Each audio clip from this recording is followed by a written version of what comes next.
Всем привет, в эфире Panzer Apostle, и сегодня я расскажу про боевой дебют танков Т-80, которые стреляли не по тому Белому дому, для которого они предназначались. Танк Т-80 поневоле стал несчастливой машиной, как и многие другие разработки отечественного военно-промышленного комплекса второй половины 80-х годов. Один из самых современных танков в мире, предназначенный для масштабных военных конфликтов, получил свое боевое крещение не на поле боя с внешним врагом, а в ходе вооруженной борьбы за власть внутри страны, когда танки выполняли больше полицейскую, чем военную задачу. На момент распада Советского Союза в 1991 году вооруженные силы СССР обладали тремя моделями основных танков различных модификаций. Это Т-64, Т-72 и Т-80. Из них единственной воюющей и наиболее распространенной на тот момент оказалась машина из Нижнего Тагила. Танки Т-72 успели принять участие в войне в Ливане в 1982 году, во время Ирано-Иракской войны с 80 по 88 года и операции США «Буря в пустыне» в Персидском заливе в 91 году. По лицензии под индексами Т-72М и М-84 они выпускались в ряде социалистических стран, такие как Чехословакия, Польша и Югославия. Танки Т-64 до 1992 года участия в боевых действиях не принимали и не поступали на вооружение стран-членов Организации Варшавского договора.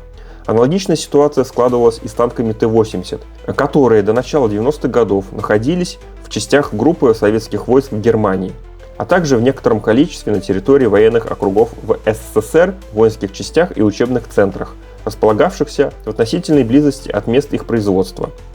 Если Т-64 часто называют засекреченным танком, который все же появлялся на публике во время учений или торжеств, например, можно вспомнить тот же парад Победы 9 мая 1985 года в Москве, то наиболее современный по многим параметрам и обладающий газотурбинной силовой установкой Т-80 был скрыт от широкой общественности, поступая прежде всего на вооружение частей первой линии в Германии.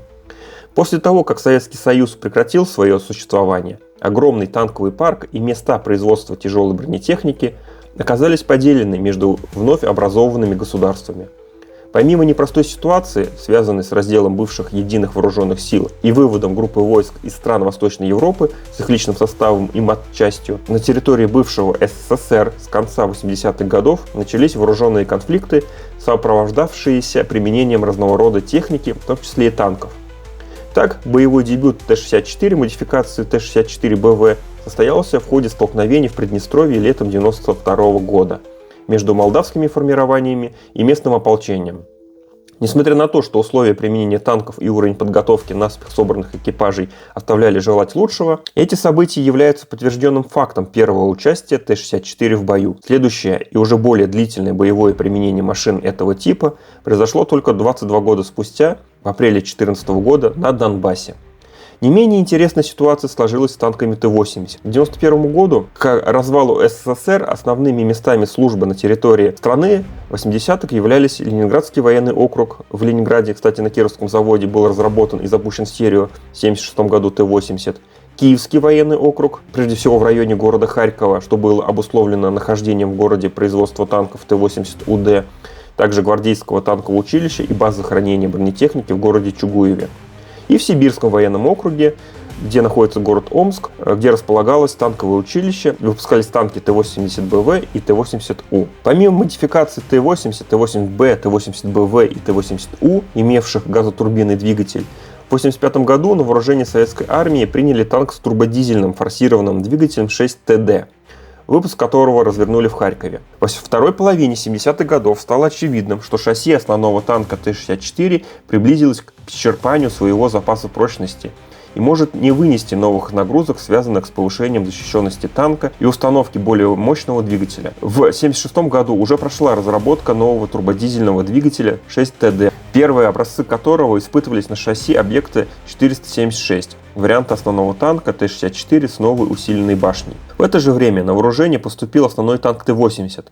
На его базе с использованием в качестве силовой установки двигателя 6ДТ был создан объект 478. В феврале 1976 года изготовили 3 танка данного типа, которые проходили испытания до 1982 года.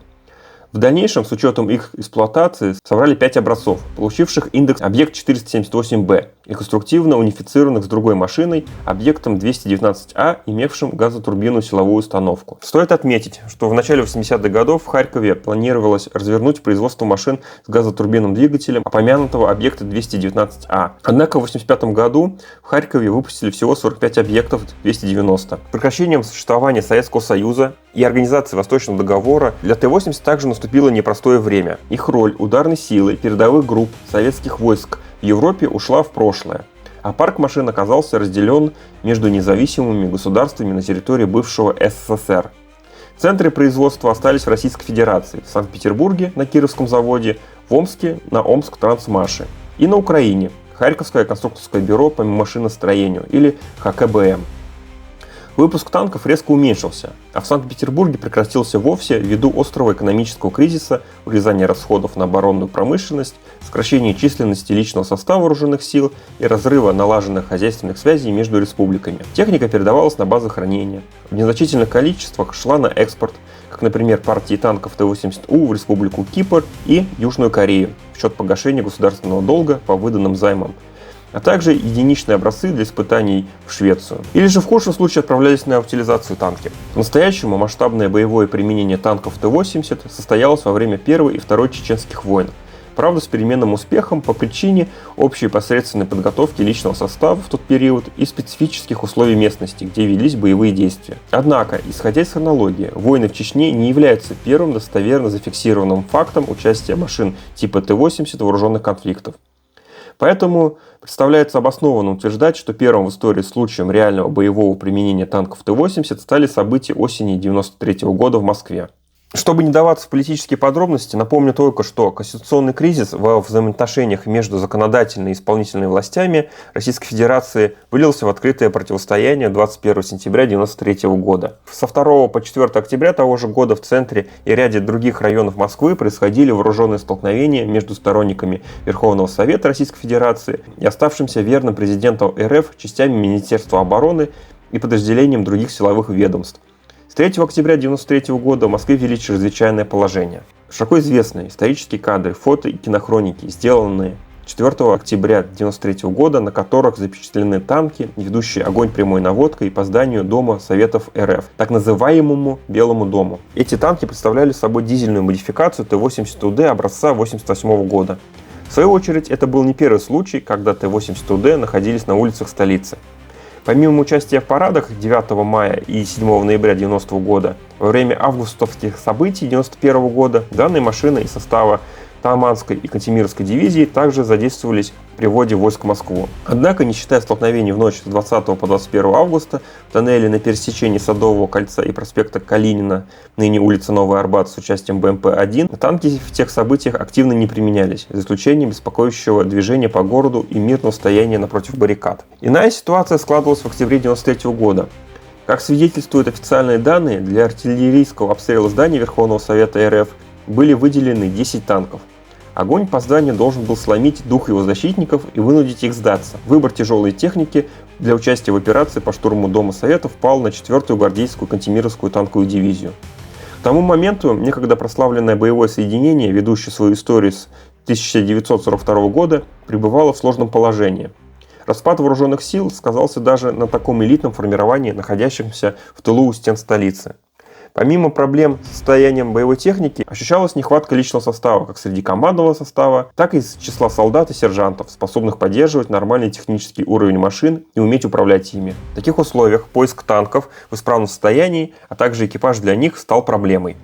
Во время событий 3-4 октября 1993 года экипажи боевых машин целенаправленно подбирались из числа офицеров.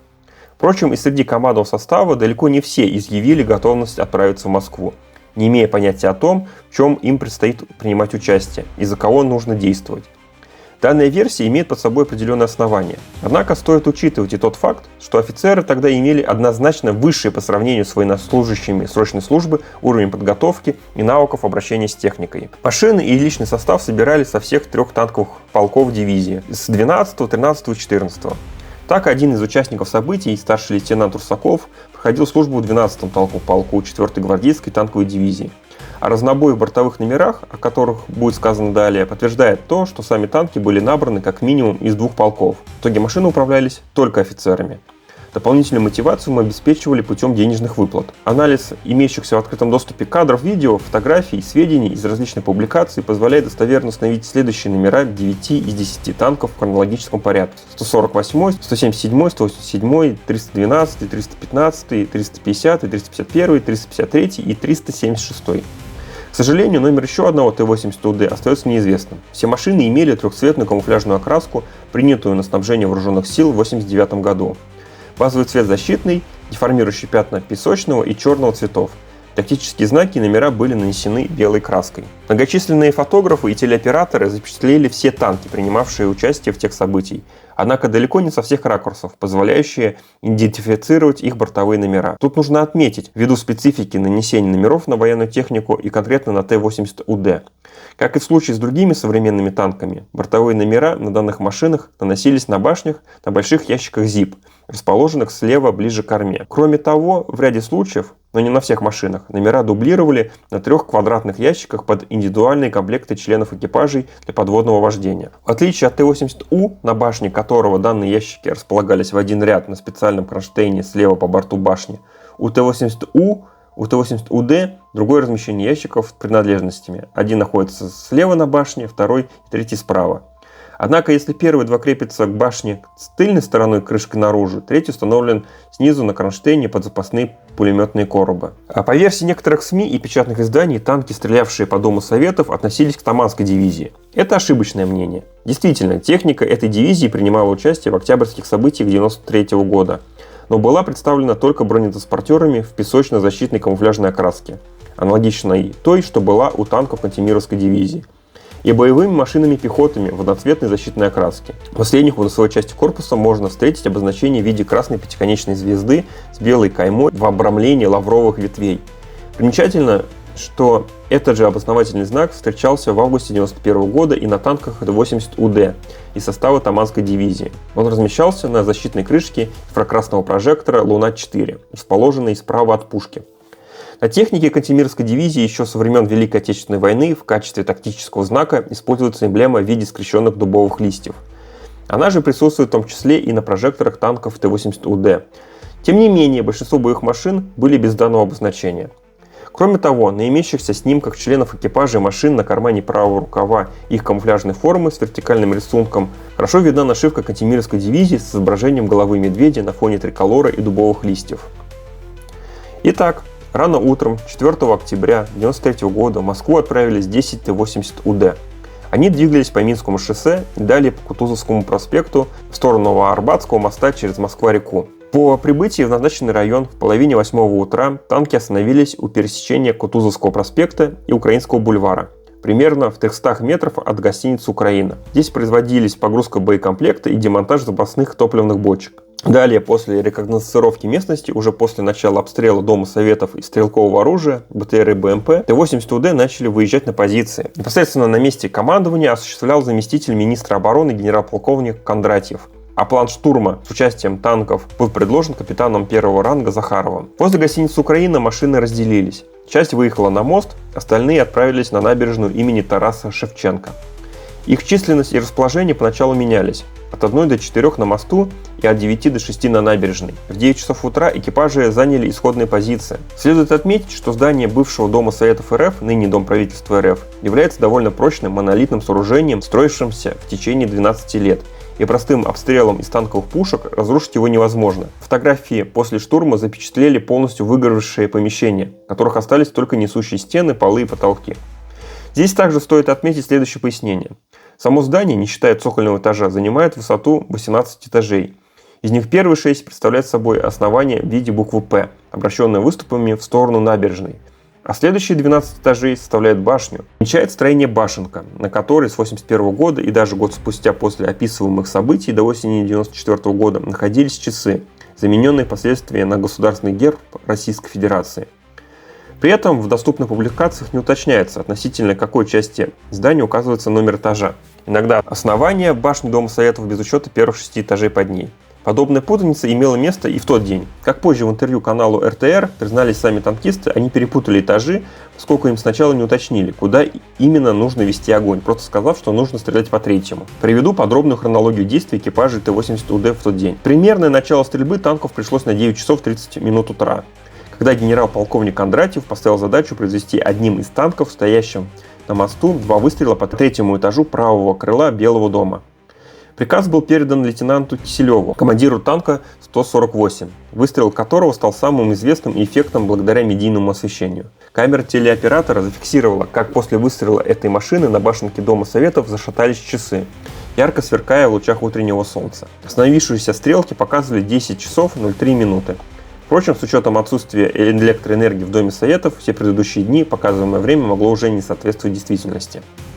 В 10:30 по одному выстрелу произвели танки 312 и 350, которыми командовали капитаны Костюк и майор Витковский. Они стреляли по 4-му этажу левого крыла башни Дома Советов. В 11 часов 20 минут был произведен залп из орудий танков номер 353, 312 и 350 с набережной по окнам 7-го этажа башни. А через 3-4 минуты такой же залп пришелся по окнам 8-го этажа.